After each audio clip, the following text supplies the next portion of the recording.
Тойрог. Бадам хүүгэн хүлээхэд зуура. Энэ мөн нүдч бүр цийхнэ. Уг нь арайч болоогүй л баймаарсан. Ээж минь надаас өндөр настай байхдаа зүгэн шил зүүхгүйгээр л сүүлчдэг байсан да. Хэмээн ганцаар үгэлсээр суун. Дөдөлгүй хаалганы цойж иргэж хүүн ирж буй бололтой сонсогдоход бадам өндийж галын өрөө өдөн зүгэллээ. Тэдний галын өрөө бадмын өрөө хоёр зэрэгцээ болохоор тэрээр үүдний хонголд ирж буй хүүгэн анзаарч харсангүй төмөр тавганд тасалж авч хүүдэн тавьсан хоолоон цахилгаан зуухан дээр халаах зуурт хүүн орж ирэв. Ээжээ хоол халаагаад хэрэггүй. Хүүн сая замдаа найзуудтайгаа хоол идчихээд ирлээ. Та намайг хүлээж битгий орой болтол сууж байл та. Хүүн хоолоо идмэр байвал өөрөө л халаагаад идчихэн шүү дээ. Гэсээр ээжийнхэн нурууг нь зөөлөн илэлээ. Бадам хүүгийнхэн үгэн дурж цахилгаан тулгаан унтраагаад савтай хоолны тагийг навч хоолон хөргөж өөдөөгөө хийлээ. Хүүч өрөө рүүгэн орлоо. Бадам зөвхөн хүүгэн хүлээхэд зураан л юм оёх гэж байж гэлтэй оёх гэж байсан зүйлэн хураагаад орон засч хөнжилдөн шургав. Мөө хүүмэн одоо 40 гарах нь хань жилтэй болдгүй. Ааваас нь хойш бид хоёр бие биенэл түшиж хорвоог туулж байна да. Эр хүн 40 хүрлээгээд хөгшөрсөн гэсэн үг биш ээ. Хантай л болоосой доо. Гэх зэргээр өөрийг нь тойрох орчлонгийн жамын талаар бодосоор нэг мэдхэд унтаж орхиж. Хэншүү ханхийн хамар цэргэж бадам сэрвэл хүүн алиртээ сэрэд өөрөн өглөөний цай хоолон бэлдэж идчихээд ажил өдөн явах гэж байлаа. Одоо миний хөө ээжигээ сэрэхгүй дээ. Ээж нь наам унтчихаж хэмээн бадамыг хэлэхэд хүүн зүгээр шүү дээ ээж минь. Би ямар жаахан хүүхэд биш дээ. Та ч намайг эргэлүүлсээр байгаад би чинь сахалтай өө болох нь байна шүү дээ. Гэж инээсээр хувцаан өмсөд яг гарах гэж байснаа. Ээжээ хүн өрөө нэг их оройтхгүй дээ. Гэхдээ зочинтой ирнэ гэж хэлчихэд гарлаа.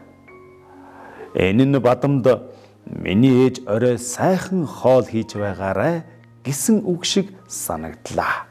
Өглөө гарахтаа хэлсэн хүүгийнх нь үг бадамыг бараг л өдөржингөн хөвсөл зүүллээ.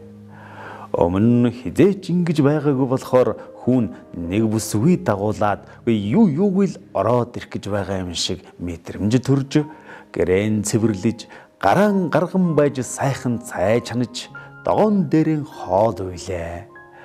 Газар дээр ганц хүн их нэртэй болчихвол бадамын сэтгэл ёстой нэг бялхах гээд байлаа.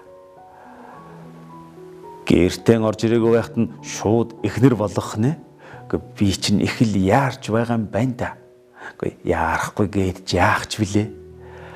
Харин хүүдмэн л сайн л хань болж байвал би яах вэ? Гэж өөр зуурaan түмэн зураг зурж мянган аялгыг хийглүүлсээр байтал ажил тарах цаг аль хэдийн болжээ. Одолгүй хүн зигзээсэн нуруулаг том алагнууд эргэлдүүлсэн залуухан бүсгүй дагуулсаар ирлээ. Бүсгүйн нас 30 хүрч байгаа байх гэж бадам бодож амжив. Яриа хөөрөө төлөв тэр бүсгүй цай хоол идчиж шалсангүй тэгс хийгээд хүн бүсгүйг дагуулan өрөөндөө орлоо. Зулаа бүсгүй тэднийхээр хааныг эрэхтэй бадамтай мэдлээд өнгөрөхөөс цаашгүй. Энэхүү байсаар 3 сар орчим болов. Зулаатай учирдаг болсноос хойш хүүн ээжтэйгэн ярьж хөөрхөнж багсаадч байх шиг санагдаж заримдаа бадам зулаагаас хүүгэн битүүхэндэн харамлаадч буймэд санагдана. Гэхдээ л хүүгэн хантай болох гэж байдэн баярлнаа. Нэг орой хүүтэйгэн зориуд яриа өдөж зулаагийн тухай зориглон байж асуулаа. Үгүй хөө минь энэ зулаа аль нутгийн хүүхэд вэ? Ямар жилтэй юм. Гэхдээ миний хүү яаж яваад танилцав? Эцэгийнх нь хаанхын ямар улс гэж байна? Гэх зэргээр хүүгийн асуултыг нь дуусгалгүй гараад явчих вэ гэсэн шиг араас нь асуултаар боллоо. Бид нэг газар ажилладаг юм аа. Гэхдээ угаасаа л хотын хүүхэд юм байна лээ. Аав ээж нь дипломат алба хашиж байгаад тэтгэвртээ суусан сайхан хөгшчүүл байдаг юм. Ээж минь та харин бэр гуйхад бэлэн үү гэсээр хүүгийн инээмсэглэхэд одоо ийм хурдан уу гэж Бадам өөрийн ирэхгүй дуалдлаа. Тийм ээ ээжээ. Би тантай саяхан л танилцуулсан болохоос бид чинь 3 жил ойр дотн явлаа. Үгүй тийм үү? Миний хүү тэгээд ээждэн яасан хожуу дуулгах юм бэ те? Одоо тэгээд яанав те тэгээд ээж нь гэх ганц авгаагаас өөр ах дүүгүй миний мөнхүү. Ийм өдөр ирнэ гэж бодож байсан ч бэр гуйна гэхээр бас ч гэж сандарч байна шүү ээж нь. Ингээд зулаа маань ямар жилтэй хүүхэд билээ? Ээжээ хүүгийн уучлаарай. Жаахан харзанж байж хэлийгсээр өдөө хурчглээ. Зулаа маань могойтой шүү дээ. Оо, миний хүүтэй чинь ивэл юм байна. Харин миний хүүгээс нэг нилээд дүү юм байна да. За ээж, та болоорой. Ямар үе мултарсан биш дээ. Гэхдээ мултарсан байсан ч гэсэн яадаг юм? Гэж хэлэхдээ хүн хачин их баясгалантайгаар инээгээд ингээд ээж минь та хатам ээж боллоо доо. Мартаснаас та нөгөө мэрэгэн түргэн гээд байсан лам руугаан очиж өдөр судар асуугаад хитид очиж бэр гуйж болох нэ гэдгийг мэдээtээрээ. Тэгээд хоёулаа л очин доо. Гэхдээ өөр хэнийг гуйх вэ? Үгүй яан вэ? Ээж нь бүр твдэд өвдөг чичрээд байна шүү дээ. Яах вэ ээж? Одоо тайвшир. Хүний отхон охиныг гуйхаас өөр аргагүй. Ээж нь бол хуримтай л гаргана гэж хэлсэн юм байна лээ. Гэхдээ манай зовлоо яах вэ? Хурмаар яах юм бэ хоёулаа? Хөгшин юмнууд болсон байж гээд байгаа юм. Гэхдээ ямар тааж гуй. Тэгээд л цулаагаа нэг мөр гэртэн авчрахаас гэхэд Бадам хүүгэн гэрлэхгүй оройтхнэ гээд байсан чинь яг гэрэлдэг дээрэн тулаад ирэхээр арайч хурдан юм шиг санагдчихлаа гэж Бадамыг хэлэхэд хүүн харин тийм ээ. Жаахан дөрвөлгүй бол зулаа маань бас бие давхар болсон. Та бас удахгүй эмээ болох гэж байгаа шүү дээ ээж минь гэж хүүгэн хэлэхэд Бадам балмагцсандан хил аман ангалзаж байснаа сандал дээрэн лагхийн сууж нүрэн даран ойллаа. Энэ бол ёстой бөөм баярын нулимс байлаа. Зулаа гэрснээс хойш энэ айл ёстой л нэг дутуун бүрдэж дундуур нь дүүрснүү гэлтэй боллоо.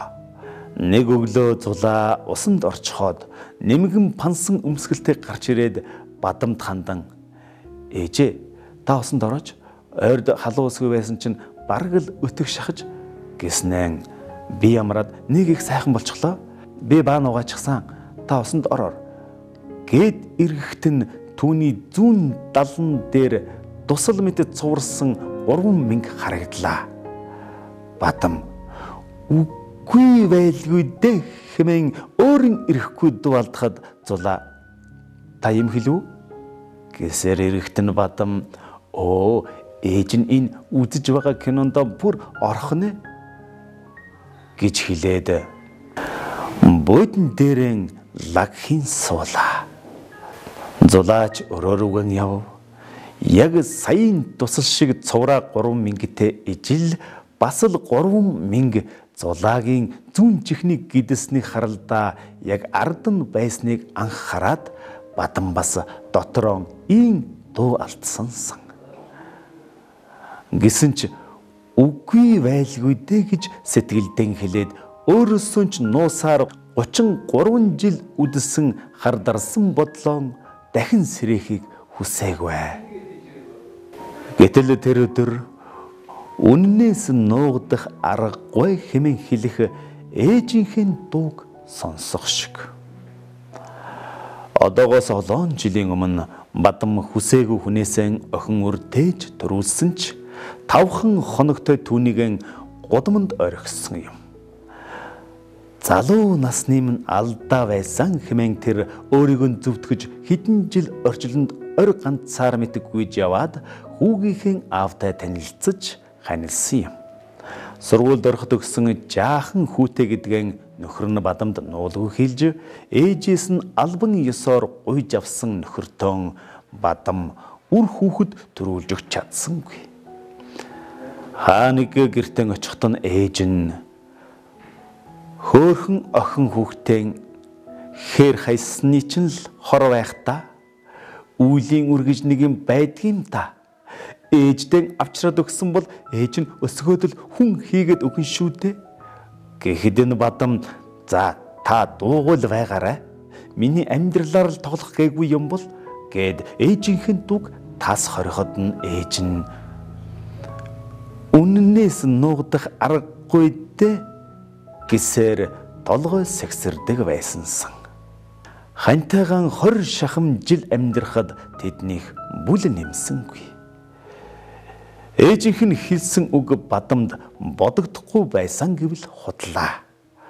Охиноо хайсан гэж харин хизээч хиндэж тэр тухайгаан хэлж байсангүй. Үхэхтэй л өөртөөгөө авч буцсан да гэж боддог байв. Төрснийхөө дараахан хөхөнд нь ямар ч сүүгүй Бадам шүнжин ойлгонох охиноо харан элдвийг бодож суусаар дөнгөж гэгээ гармагц охиноо өлгөөгөр нороож тэврэн байдаг айласан гарлаа. Гадаа хүйтэн гэж жигтэйхэн идэр юстай чагнаж байв. Хамаагүй газар тавьчихвал хөлдөөд өгчих байх. Айлл бараадуулыг гэсээр орилцох байрны захын орцонд орж хамгийн дэд давхарт нь охиноо орхиод шууд гарч гүйсээр аймаг явах унаанд сууж ээж рүүгэн очижээ. Охиныгоо хөхүүлэх гэхэд сүүн гарахгүй байсан хөхн хагарах нуу гэлтэй чинрэн өвдөхөд аргагүй эрхэнд ээждэм бүхнэн хэлжээ. Ээж нь дуу алдан бахирч одоо явж олж ир. Тэр чинь ямар нохойн гүлгүү. Яасан хэрцгий хүүхэн бэ хэмээн Бадамыг явуулах гэсэн боловч Бадам тас гүрийсээр хавар хүргэжээ. Энэ зур өр дээрэн 5 хоног байлгасан охиныхон бүхий л хөл гарыг нь эргүүлж тойруулан үзэхэд чихнийх нь ард бас зүрхэн талын далан дээр нь тусал мэт 3 мянга бас баруун хөлийнх нь чигчи ядам хурууных нь голд тийм тусал шиг ганцхан хар мянга байсныг огт мартдаггүй юм. Тэр охиныхон царайг сандгүй ч тусал мэт 7 мянгийг бол мартаагүй өдий хүрчээ.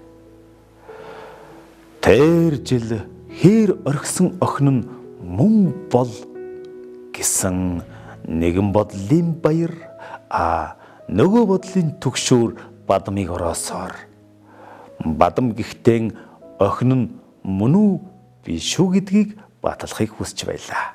Ойрноос зулаа хөл нь хавгнаад байна гэх болсон нь Бадамын санаагаан гүйцэлдүүлэхэд дөхөн болов. Миний охины хөл нь хавгнаад л байна гэлүү? Харин тийм ээж. Алё, ээж нэг харъя да гэсээр Бадам зулаагийн өмнө суухтан өвдгөн чичирч байлаа. Тэрээр зулаагийн оймсыг тайлан хамгийн түрүүнд баруун хөлийг нь үзэхэд яг л өнөө мэнг та санаж байна уу гэх шиг харагдах нь тэр. Бадам өөрийн ирэхгүй зулаагийн хөлийг яг тэр мэнгийг нь үнсгэд зулаа сандарч "Гүд ээж та яаж байгаа юм бэ?" гэсээр инээгтэн Бадам нүдэндээ мэлтгэнэх нулимсан цээлэл зүүлэн охиноо харж инээлээ. Энэ үед хаалга онгойж хүүн орж ирснээр "Оо, манай хоёр чинь бөөн дуушуу болчихсон сууж байх чинь" гэснээр "Хүй, та хоёр чинь инээхэрэн ямар адилхан юм бэ?" гэх нь Бадамд бүр түүрхэн сонсогдов. Аавыган дагаж ирсэн бяцхан хүүг төрсөн эхээс нь ялгаагүй өсгсөн тэрл ганц хүүн Бадамд олон жилийн өмнө орцонд орхисон төрсөн охиныг нь дагуулад ороод ирнэ гэж хэн санах вүлээ? Ястай л нэг төөрөг тавилан гэж л энэ байх та.